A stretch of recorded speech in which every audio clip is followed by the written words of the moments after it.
आपकी जाने की कहीं इच्छा हो, होती है ना कई बार, कई लोगों का एडवेंचर करने का भी होता है तो साहब कि ऐसी गलियों में चले जहां कोई रहता ही ना हो, होता है ना, उसको भी देखे कैसी है वो गलियां, जहां कचरे के ढेर हो हम भी तो देखे कैसी आती बदबू। होता है कई लोगों का एडवेंचर अलग अलग तरीके। तो अगर किसी को इस तरीके, हम किसी इसको आप बिल्कुल अच्छे तरीके से लीजिए। हम चाहते हैं आपका परिवार आने वाले समय में सुरक्षित रहे, संरक्षित रहे। हमें तो आज भी बहुत सारे लोग फुलेरा में ऐसे मिल रहे हैं, जयपुर में ऐसे मिल रहे हैं जो ये कहते हैं कि साहब हमको तो अजमेर कारखाना में भिजवा। आज भी आपके डीजल शेड के सरप्लस लोग, उनसे ऑप्शन पूछा गया तो हमारे पास आए कि भाई हमको तो अजमेर कारखाना भिजवा दो। उन्होंने कहा अजमेर कारखाना नहीं, टीआरडी में भिजवा दिया। हाई टेंशन लाइन होती है ना, उसका मेंटेन कर रहे हैं। आज की तारीख में टीआरडी में जगह ज्यादा है। जहां जहां नए नए डिपो बन रहे हैं, जैसे हमारा खातीपुरा में एक डिपो बन रहा है जयपुर में, वहां पर इनको मैकेनिकल डिपार्टमेंट में लोगों की जरूरत है। जहां जहां वंदे भारत के मेंटेनेंस होंगे, छोटे छोटे आपके मेड़ता में डिपो बन रहा है, वहां पर इन लोगों को जरूरत है। तो ऐसी जगह पे पोस्ट के साथ पोस्टिंग की बात ये लोग कर रहे हैं। हम लोग इसके विरुद्ध नहीं, हम बिल्कुल साफ कहना चाहते हैं कि आप लोग अपने घर पहुंचे, लेकिन ठोक बजाकर जाना भाई लोग, ठोक बजाकर निर्णय लेना, पहले उनसे गारंटी ले लेना और उसके बाद ही यहां से जाने का काम करना। फिर भी अगर जबरदस्ती भेजे तो चिंता मत करना, हमारे यूनियन के लोग बहुत मजबूत है, यहाँ पर किसी को नहीं जाने देंगे। कांग्रेस मत तो संघर्ष करो, हम तुम्हारे साथ हैं। कांग्रेस मत तो संघर्ष करो, हम तुम्हारे साथ हैं। किसी को नहीं जाने देंगे यहाँ से, निश्चित होगा। आज तक ऐसा हुआ नहीं। ऑर्डर कर दी तो यहाँ से 21 लोगों के, गांधीधाम अजमेर डिवीजन में था पहले, 21 लोगों को सरप्लस करके मैकेनिकल डिपार्टमेंट में गांधीधाम पोस्ट कर दिया था। वेस्टर्न रेलवे का जमाना था, बॉम्बे में हेडक्वार्टर था, यूनियन में लड़ाई लड़ी, 21 में से एक भी आदमी अजमेर से बाहर नहीं गया। 21 से 21 आदमियों को अजमेर में जिंदाबाद जिंदाबाद जिंदाबाद। ये यूनियन का इतिहास है, एक लड़ाकू इतिहास है, एक और चरित्र है। कहते हैं ना आज सब तरीके के लोग आते हैं, ये तो एक सभा है, मीटिंग है। जैसे जैसे आप आगे बढ़ेंगे वैसे वैसे आपको हम लोगों के कैरेक्टर पता चलेंगे, हम लोगों के काम करने के तरीके पता चलेंगे, एकदम से पता नहीं चलेगा। और भी लोग आएंगे, अपने तरीके की बात करेंगे, अपने अपने तरीके से आपके बीच में पेश आएंगे। लेकिन एक बात का जरूर ध्यान रखना कि अगर किसी साथी से अगर कुछ गलती हो जाए, हमारे कुछ गलती से मुंह से निकल जाए, तो वो अकेला यूनियन नहीं है। इस बात का जरूर ध्यान रखना कि वो अकेला यूनियन नहीं है। यूनियन एक लोगों का समूह है जिसमें हमारे से ज्यादा आप लोगों की भागीदारी है। इस बात का जरूर आप लोग ध्यान रखें। लेकिन फिर भी हम लोग कोशिश करते हैं, एक कैरेक्टर हमने डेवलप किया है, एक हम लोगों ने संस्कृति बनाई है। इसका सबसे बड़ा उदाहरण यह है कि ऑल इंडिया रेलवेमेंस फेडरेशन, जो सारी 16-17 जोनल रेलवे की यूनियन का जो हमारा फेडरेशन है, जिसके महामंत्री शिव गोपाल मिश्रा जी हैं, हम उसके सहायक महामंत्री हैं, हमारे ये साथी, उसके 3-4 साथी इनमें से उसके वर्किंग कमेटी के मेंबर हैं।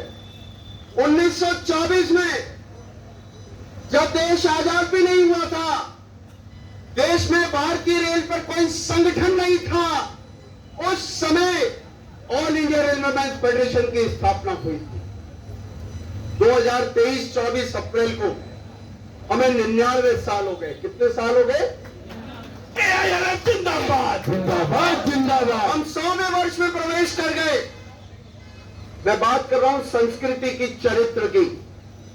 99 साल पहले भी जब ऑल इंडिया रेलवेमेंस फेडरेशन का जन्म हुआ था, गठन हुआ था, हम किसी राजनीतिक पार्टी से संबंधित नहीं थे।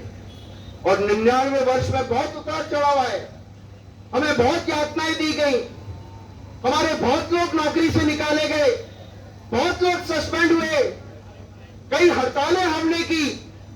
लेकिन 99 वर्ष के सफर में हमें कोई राजनीतिक पार्टी अपनी गिरफ्त में नहीं लाने का काम कर सकी। जो 24 में थे वही आज AIRF जिंदाबाद जिंदाबाद जिंदाबाद। वरना राजनीतिक वातावरण की तो मैं आपको क्या बताऊं। आज की तारीख में तो लगता है कि किसी को इलेक्शन जीतने की जरूरत ही नहीं। इलेक्शन कोई भी जीते, नीति ये चल रही है सरकार तो हम ही बनाएंगे, यही चल रहा है ना। आपके पास पैसा होना चाहिए, इलेक्शन किसी भी पार्टी से जीतो, लेकिन आओगे सब हमारे साथ। ये राजनीतिक माहौल है। कब कौन किस पार्टी में चला जाए, कब किस राजनीतिक पार्टी का अंग बन जाए। 3 दिन 4 दिन पहले जिसको भ्रष्टाचार की गंगा कहा जा रहा था कि इसमें तो भ्रष्टाचारी लोग पड़े हुए हैं, वही सारे लोग उप मुख्यमंत्री और मंत्री बना दिए जाते 4 दिन बाद। तो उस राजनीतिक जो परिवेश से हम लोग काम करते हुए बाहर निकले हैं और इस 99 साल के सफर में इन तमाम चीजों को हमने देखा है, लेकिन फिर भी अपने चरित्र को नहीं बदला, अपनी संस्कृति को नहीं बदला। पहले भी हम किसी राजनीतिक पार्टी के पिछलग्गू नहीं थे, आज भी नहीं है। पहले भी कोई हमें अपने इशारे पे नहीं चला सकता था, आज भी नहीं चला सकता। हमने इंदिरा गांधी के सामने भी हड़ताल की, हमने मनमोहन सिंह जी को भी जो है तेवर दिखाने का काम किया, और जरूरत पड़ी तो नरेंद्र मोदी जी को भी अगर कोई तेवर दिखाएगा तो हम ही लोग दिखाएंगे। लाल सलाम लाल सलाम लाल सलाम। बस आवश्यकता यह है, बिखरने की कोशिश मत करना, इधर उधर भागने की कोशिश मत करना, एक साथ जुड़े रहना। कारखानों के साथ रेलों पर भी हमला है, एक रीति नीति के तहत। 2024 का चुनाव हो जाने दीजिए, फिर कोई रोजगार मेले नहीं लगेंगे, फिर जो है नियमित रूप से भर्ती का काम नहीं हो, फिक्स्ड एम्प्लॉयमेंट का रूल आएगा। 10,000 रुपए में काम करिए, no DA, no medical facility, no casual leave, इस तरीके की व्यवस्थाएं लागू हो। और अगर आप लोगों ने एकता रखी, all India railway men's federation का झंडा बुलंदी पर रखा, north western railway employees union की ताकत बने रहे, तो फिर वही रहेगा जो हम वर्षों से चलाते आए हैं। रेल पहले भी रेल कर्मचारी चलाता था, आज भी चलाता है। अगर ताकत बनी रही तो आने वाले समय में इस भारतीय रेल को रेल का कर्मचारी ही चलाएगा, ना कोई अडानी चलाएगा, ना कोई अंबानी। रेल हमारी आपकी, नहीं किसी के बाप की, रेल हमारी आपकी, नहीं किसी के बाप की। ये नारा तो बहुत अच्छा है, लेकिन इसका जवाब बहुत कम लोगों ने दिया। मैं मनोज मुंतशिर की तरह तो नहीं बोलना चाहता, लेकिन कम से कम ये हमारा हक है, तो नारा तो ये जोर से लगना चाहिए। रेल हमारी आपकी, नहीं किसी के बाप की। मजा तब आएगा जब एक एक आदमी की आवाज जोर से निकलेगी।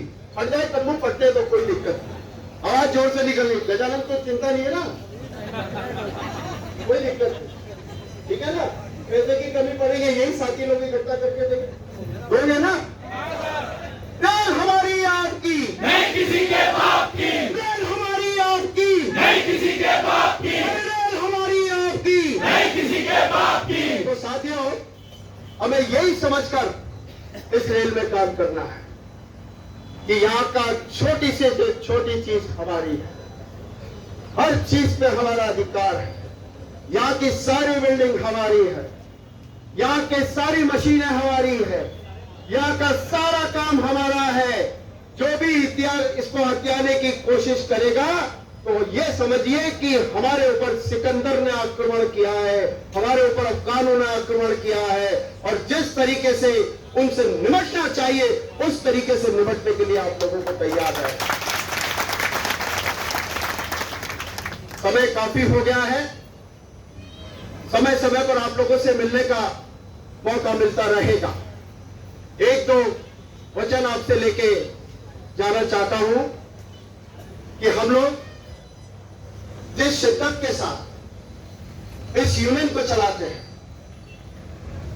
जिस उम्मीद के साथ आप लोग हमारे पास आते हैं, और देश में किसी सेक्टर में इस तरीके का उदाहरण नहीं कि जहां पर यूनियन इस तरीके से स्ट्रांग हो, और जहां पर यूनियन की वजह से सारी व्यवस्था रची गई हो, बड़े बड़े अधिकारी भी सीधे सीधे मुंह से तो नहीं बोलते, लेकिन अंदर से भी यही चाहते कि रेलों में यूनियन जिंदा रहनी चाहिए, ताकि रेलों की व्यवस्था बनी रहे, रेलों का नेटवर्क बना रहे, उनकी नौकरी भी बनी रहे। तो इस नाते जितनी उम्मीद आप लोग यूनियन से करते हैं, और आपको करनी भी चाहिए, आपकी अपनी यूनियन है, आप छोटे हैं, बुरा मत मानिएगा, आपको अपने माँ बाप से जितनी उम्मीदें होती है उतनी उम्मीदें आपको इस यूनियन से करने का पूरा पूरा अधिकार है, पूरा पूरा अधिकार। लेकिन माँ बाप होने के नाते कुछ अधिकार उनके भी हैं कि कभी इस झंडे को नीचे मत होने देना, कभी इस यूनियन को ऑकवर्ड पोजीशन में लाने का काम मत करना। हमने इतने सालों में हर किसी का ध्यान रखा है, किसी के साथ कैटेगरी के नाम पे भेदभाव नहीं किया है, जाति के नाम पे भेदभाव नहीं किया है, धर्म के नाम पे भेदभाव नहीं किया है। हमारे से किसी की बनी या नहीं बनी, किसी संस्था का चुनाव हम जीते या नहीं जीते, लेकिन अपने